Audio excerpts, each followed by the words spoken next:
Wikitude started as a hobby project, actually our first mobile project also, just like Conrad said. And it started out actually as a simple web page with geo-referenced Wikipedia data. And then actually when Android was announced, we thought it would be a great application for Android. It fits really well with GPS, with Google Maps.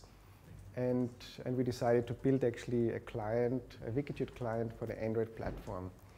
And as I said already, it was our first Android application. You can't really believe it because we added so many great features. So this is actually another example how easy it is to develop for Android. So you just start developing. I mean, you just download the SDK, look what you can do, and you can build really fascinating applications. So Wikitude is actually a travel guide for the Android phone based on Wikipedia data, but we also added, so next to the map view, so you cannot see points of interest on a map, you can see points of interest on a list. But the most exciting feature is actually the camera view, and this is this augmented reality part of it. And I didn't really explain that yet. Maybe you know Wikitude already. So augmented reality means that the reality, as you see it through your camera screen, is overlaid by content or by computer-generated data. So here I'm holding the camera right towards some building, and I see actually whatever I see it also through my camera view, and the phone knows, because of the accelerometer, the compass, and GPS, knows exactly where I'm looking at. So just by having this information, I can compute what I'm seeing, and I'm drawing this right on the screen. So in this case, is a castle in Salzburg, and I want to know what the name of this mountain is. Just holding the camera toward the mountain. And when you are somewhere, you can just slide the phone across your horizon, and it tells you whatever is in this area. Okay, so actually, this is again how it works, actually, how this augmented reality part works. I need GPS, I need a compass, and I need an orientation sensor. And the orientation sensor tells me exactly how I'm holding the phone.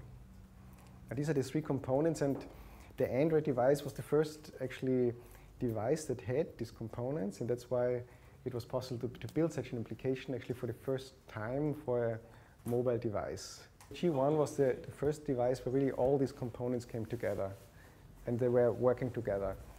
The iPhone, for example, does not have the compass, so they also have an orientation sensor, but this kind of application is currently not possible on the iPhone.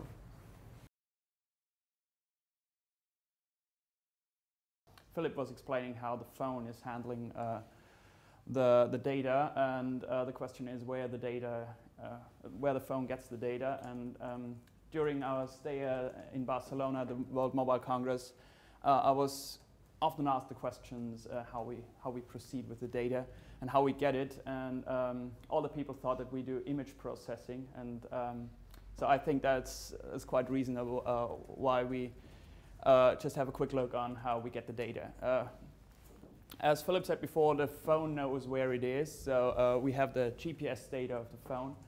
And when you click on search, so get me the point of interest, the phone sends the GPS data to our Wikitude application server, and the server searches through a local search index which contains Wikipedia data.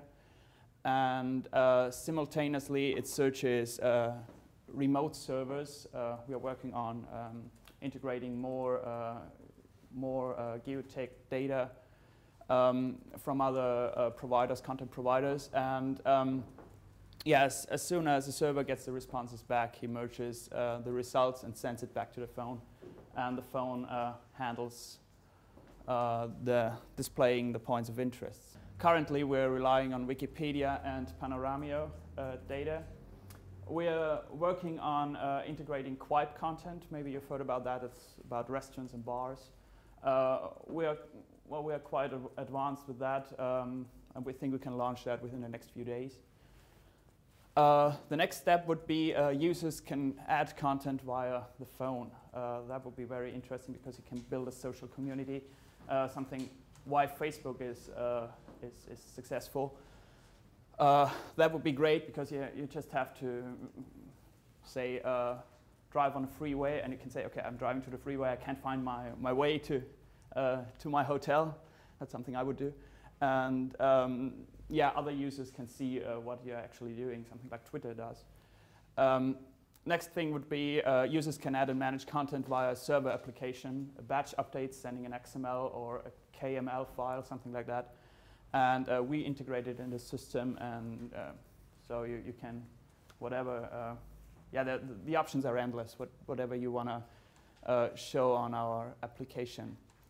Next thing would be images and videos.